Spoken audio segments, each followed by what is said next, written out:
بچا لے جائے، جو اس روزے کو بچا لے جائے، وہ صرف دو نعمتیں ہیں، ایک ولایت ہے اور ایک عزاداری ہے۔ یہ دو نعمتیں ان ساری چیزوں کو بچا لے جائیں گی۔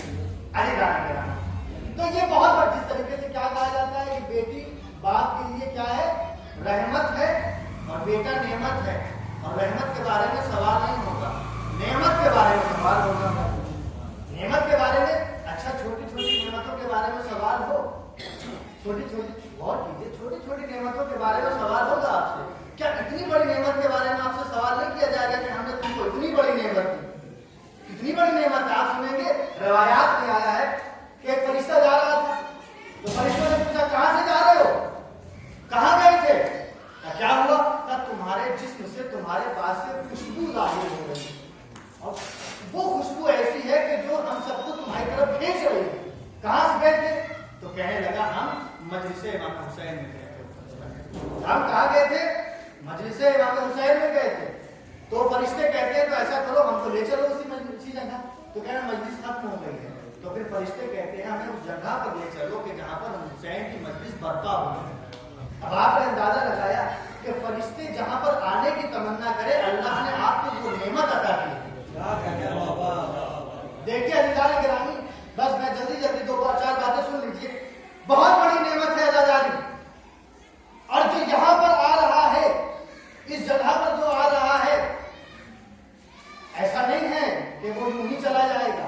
بھائی جب کچھ چیزوں پہ ہم غور کریں تو ہمیں اندازہ ہوتا ہے اور ہمارے پیر لرز جاتے ہیں۔ کیا اگر کسی مجلس میں 100 آدمی آئے ہیں، 100 مومنین ہیں، اور ہم نے 1 گھنٹہ کتابت کی ہے، تو یقین جانیے پروردگار کہے گا روزے محشر کھڑے ہو، ہم نے تم کو کون کے 100 گھنٹے دیے تھے، تم نے کیا کیے؟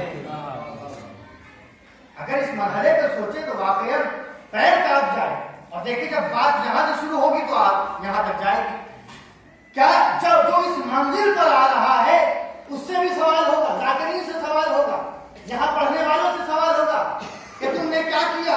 ہم نے تم کو قوم کے اتنے گھنٹے دیے، قوم کی اتنی چیزیں ہم نے تم کو دی، ہم نے تم کو وہاں پر بیٹھا دیا کہ جہاں پر رسول بیٹھتے تھے، تم نے کیا کیا؟ اس کے بعد پڑھنے والوں سے بھی سوال ہوگا اور پڑھانے والوں سے بھی سوال ہوگا کہ تم نے کیسے کو پڑھایا۔ ایسا نہیں ہے کہ صرف پڑھنے والوں سے سوال ہوگا، پڑھنے والوں سے بھی سوال ہوگا، پڑھانے والوں سے بھی سوال ہوگا، اور جب پڑھانے والوں سے سوال ہوگا تو سننے والوں سے بھی سوال ہوگا۔ تم ایسی جگہ گئے کیوں؟ تم ایسی جگہ گئے کیوں؟ اس کا مطلب اس بڑی نعمت کے 3 ذمہ دار ہیں، 3 لوگوں کو یہ ذمہ داری عطا کی گئی ہے۔ کون؟ ایک پڑھنے والے، ایک پڑھانے والے، ایک سننے والے۔ اور یقین جانیے، بس میں یہاں پہ مختصر کر رہا ہوں، زیادہ دیر آپ کو کہنا نہیں چاہتا۔ 3 بڑے ذمہ دار، پڑھنے والے، پڑھانے والے، سننے والے۔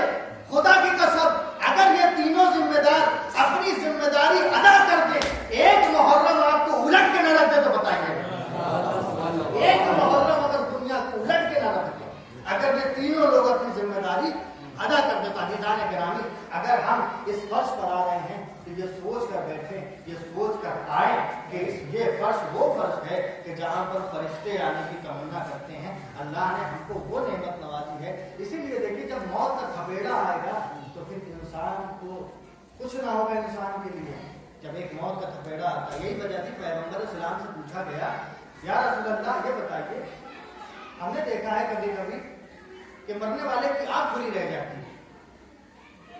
اچھا ہم لوگ بستیوں کے سب سوالات ہوتے ہیں کہ بھائی فلاں کی آنکھ کھلی رہ گئی، اور لوگ اپنے سے تبصرہ بھی کر لیتے ہیں کہ بھائی کیوں کی ان کی آنکھ سے روح نکالے گی اس لیے ان کی آنکھ کھلی رہتی ہے۔ یہی سوال پیغمبر اسلام سے ہوا تھا، یا رسول اللہ یہ آنکھ کیوں کھلی رہ جاتی ہے؟ تو پیغمبر نے کہا موت اتنی دقیق ہے، اگر مرنے والے کی آنکھ کھلی ہے تو موت اس قدر اتنا سا بھی لمحہ نہیں دیتی ہے کہ وہ اپنی آنکھیں بند کر سکے۔ اب سمجھ لیجیے کہ موت ہے کیا۔ ایک موت کا تھپیڑا آئے گا تو پھر وہی پروردگار ہے، اور اس نے ان زواج مقدسہ کو پیدا کیا اور ہمارے لیے بھیجا ہے۔ عزیزان گرامی، موت ایک ایسی چیز ہے کہ جو لمحے بھر کا بھی موقع نہیں دیتی ہے، لیکن اس کے باوجود بھی ہمارا سلام ہو کربلا والوں پر کہ امام حسین نے یو ٹرن رکھا ہے ہر جگہ، امام حسین نے ہر جگہ یو ٹرن رکھا ہے۔ اب بھی موقع ہے، اب یو ٹرن لے اب مڑ جاؤ، اب ہماری طرف آ جاؤ، اب ہماری طرف آ جاؤ. یہی تو ہے نا. حر کا کیا تھا؟ حر نے یوٹرن لے لیا تھا امام حسین کی طرف اور وہ حر سے علیہ السلام بن گیا. تو عزیزان گرامی، امام حسین نے یہ فرض ادا اس لیے رکھی ہے تاکہ آپ یہاں پر آ کر یوٹرن لے سکیں. اگر ہم کچھ ایسے کام کر رہے ہیں تو امام حسین نے یہ فریضہ اور امام حسین نے یہ ذمہ داری ہم کو عطا کی ہے تاکہ ہم اس ذمہ داری کو بھرپور طریقے سے ذمہ داری ادا کر کے ہم اس جیسے بن سکے جیسا امام حسین کا، جیسا ہم سے ہمارا وقت کا امام ہم ویسے بن سکیں. تو پیغمبر اسلام نے یہ حدیث ارشاد فرمائی. کون سی؟ جس کو حدیث حرارت قتل حسین کہا جاتا ہے. جس میں کیا کہہ رہے ہیں پیغمبر؟ کہہ رہے ہیں کہ مومن کے دل میں قتل امام حسین کی حرارت پائی گرمی پائی جاتی، جس کی صفت یہ ہے لا تبغضوا ابدا، جو کبھی سرد نہیں پڑ سکتی. دو چیزیں اس میں ذکر ہوئی ہیں، ایک خبر، ایک پیشن گوئی. خبر دے رہے ہیں پیغمبر اسلام اور پیشن گوئی بھی کر رہے ہیں. خبر کیا ہے؟ خبر ہے مومن کے حسین کے قتل کی وجہ سے مومن کے دلوں میں حرارت پائی جاتی ہے، یہ ہے خبر. اور اس کی صفت یعنی جو پیشن گوئی کر رہے ہیں وہ یہ ہے کہ یہ کبھی سرد نہیں پڑے گی، یہ کبھی ٹھنڈی نہیں ہوگی، یہ ہے پیشن گوئی. پیغمبر نے، میں نے ابھی جملے عرض کیے تھے کہ پیغمبر نے یہ نہیں کہا کہ مومن اس کو ٹھنڈا نہیں ہونے دیں گے. مومن اس کو اس لیے کہ وہ کلام کر رہا تھا کہ جس کے آگے بڑے بڑے فصحائے عرب، بڑے بڑے علمائے عرب، فصیح و بلیغ افراد کے جو اپنی فصاحت و بلاغت پہ ناز کیا کرتے تھے، انہوں نے آ کر پیغمبر کے سامنے گھٹنے ٹیک دیے ہیں. اس لیے کہ وہ پیغمبر کہ جس نے لمحہ لمحہ آپ تک عقائد پہنچائے، چاہے وہ عقائد عقیدہ توحید ہو، چاہے عقیدہ رسالت ہو، چاہے عقیدہ امامت ہو، یہ سارے عقیدے پیغمبر نے ہم تک پہنچائے ہیں، جس کے مجموعے کو عقائد اسلامیہ کہا جاتا ہے. میرا سوال یہ ہے کہ یہ سارے عقیدے جو پیغمبر نے ہم تک پہنچائے ہیں، چاہے وہ توحید کا عقیدہ ہو، چاہے رسالت کا ہو، چاہے جنت کا ہو، چاہے جہنم کا ہو، چاہے مرنے کے بعد منکر و نکیر کے سوال و جواب کا ہو، چاہے حساب و کتاب کا ہو، یہ سارے عقیدے جو پیغمبر نے ہم کو پہنچائے ہیں، اگر ان میں سے کوئی شخص ان عقیدوں میں ایک عقیدے کا انکار کرے تو اس کا کیا حکم ہے؟ اگر کوئی یہ کہے کہ ہم اللہ کو مانتے ہیں، اس کے رسولوں کو مانتے ہیں، اللہ کی کتاب کو مانتے ہیں، کوثر پر یقین رکھتے ہیں، سلسبیل پر یقین رکھتے ہیں، مگر ہم مرنے کے پر یقین نہیں رکھتے ہیں، قیامت پر یقین نہیں رکھتے ہیں، تو اس کا ٹھکانہ کیا ہے؟ اس کا ٹھکانہ جہنم ہے. یعنی اگر کوئی توحید پر عقیدہ رکھے، کوثر پہ عقیدہ رکھے، مگر سلسبیل پہ عقیدہ نہ رکھے تو اس کا ٹھکانہ جہنم ہے. اسی طریقے سے اگر کوئی سلسبیل پہ عقیدہ رکھے مگر کوثر پہ عقیدہ نہ رکھے تو اس کا ٹھکانہ جہنم ہے.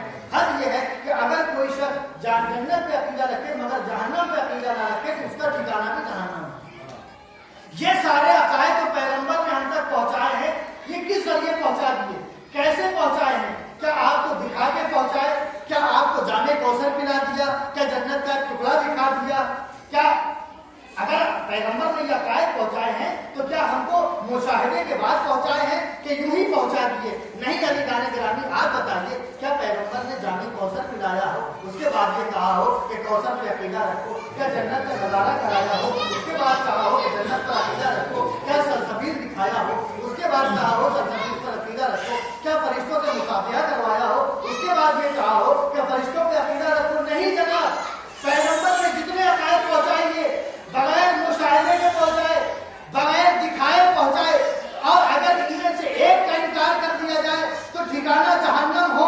عزیزان گرامی، اگر ان تمام عقیدوں میں ہم کسی ایک عقیدے کا انکار کریں جو پیغمبر نے دکھایا نہ ہو، اگر اس کو تسلیم نہ کریں تو ٹھکانہ جہنم ہو. تو اگر پیغمبر نے کسی عقیدے کو سوالات حاجیوں کے مجمع کے درمیان دونوں ہاتھوں پہ اٹھا کر دکھایا ہو، اس کا ماننا کتنا اہم ہوگا، اس پر عقیدہ رکھنا کتنا اہم ہوگا. یہی وجہ ہے آپ تاریخ پیغمبر اٹھا کر پڑھیے، تاریخ انبیاء اٹھا کر پڑھیے، آدم سے لے کے شیش تک، شیش سے لے کے انوش تک، انوش سے لے کے کینان تک، کینان سے لے کے مہلائل تک، مہلائل سے لے کے یارب تک، یارب سے لے کے لمک تک، لمک سے لے کے نوح تک، نوح سے لے کے شام تک، شام سے لے کے حام تک، حام سے لے کے ابراہیم تک،